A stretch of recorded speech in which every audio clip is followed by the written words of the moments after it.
Thank you so much, Brad, and thank you all so much for joining us this evening. Wow, it has been a really hard year, an epic, an exhausting, hard year. So I already wrote and threw away my hard year speech because we get it, we lived through it, we're here, we're still here. It was hard, but you didn't log on to your 1000th Zoom call this evening to hear me tell you about your own hard year, or maybe you did. But what I want to share with you instead is what gives me hope, what has been my beacon this year. And my beacon has been our staff, our scholars, and most of all, the Great Lakes Academy families. Because this school and this community continues to do things we've been told that we cannot, but we do anyhow. We were told we would not get authorized to open a charter school in the South Shore, but South Shore had the lowest performing elementary schools in the city before we opened. And so we gathered 3,500 signatures of support and we opened our doors in August 2014. We were told we would not get enrollment at a school on the southeast side because our community was losing population, losing children, but we did. And we've had wait lists in every grade every year since we opened. We were told our scholars could not achieve academically on par with their richer, more well-resourced counterparts, but they can, and they have. And by our third year, GLA was named a top 3 performing elementary charter school in the city of Chicago, the only school on the South Side to be so named. And then we were told to focus just on academics, that a school that had enrichment, sports, arts, and outside opportunities for our scholars was beyond our resources. So just focus on academics, be good enough. But once again, we didn't listen because our scholars deserve not just good enough. Our scholars deserve the best. They deserve our reimagining what's possible. At Great Lakes, we're tired of hearing good enough be used for Black children in this country. It's been a hard year, yes. For Black children, it's been a hard few centuries. So we didn't listen. We started looking at our school building's capacity 3 years ago, and we had folks tell us, just find space for 4 more classrooms, but we said no. If we can provide everything we should for our scholars, space to run and play, space for arts and theater and music and fresh food and sports and social emotional growth beyond classroom walls, what would that look like? It looks like a church transformed into a gym with a full-size basketball court, an industrial cooking kitchen for healthy, fresh meals, a cafeteria, an art studio, a performance stage, music space, a climbing wall. It looks like having an entrance that is a communal gathering space for our community with a yoga studio, new bathrooms, and the state-of-the-art presentation center. It looks like a maker's lab and a new library, along with those 4 new classrooms in our current building. It looks like a new parking lot for safe, efficient drop-off and pickup and safe parking for our school community. I am really excited about this parking lot.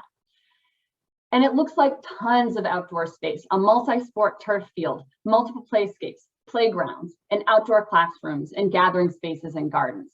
They said we couldn't, we said we had to. And so we're in the midst of a $17 million renovation to expand our campus. Because don't ever tell a beacon that they can't. Beacons light their own paths. They chart their own course. They do not wait for someone to light the path for them. And so when I think about GLA over the past year, I think about a group of teachers who organized a food drive that raised and distributed over $20,000 in supplies and food for our families in just 1 week. I think about an entire staff of lower school teachers who volunteered to come back to teach our scholars in person this past January, despite a raging pandemic. I think about middle school teachers insisting on bringing back our middle school scholars in person, despite knowing this would increase their workload as they now taught online and in person simultaneously. I thought about a development director texting me from the hospital in labor so we would have a smooth transition to this very benefit tonight. I hope we are. I thought about a teacher who emailed me as she was going into labor to make sure we had a support plan for a scholar who had lost a parent. think about a scholar who emailed me a lovely and thoughtful and heartbreaking letter earlier this year asking me to find a way for his grade to come back to in-person learning, and we did. Think about a board member who volunteered to take in a scholar entering the foster care system.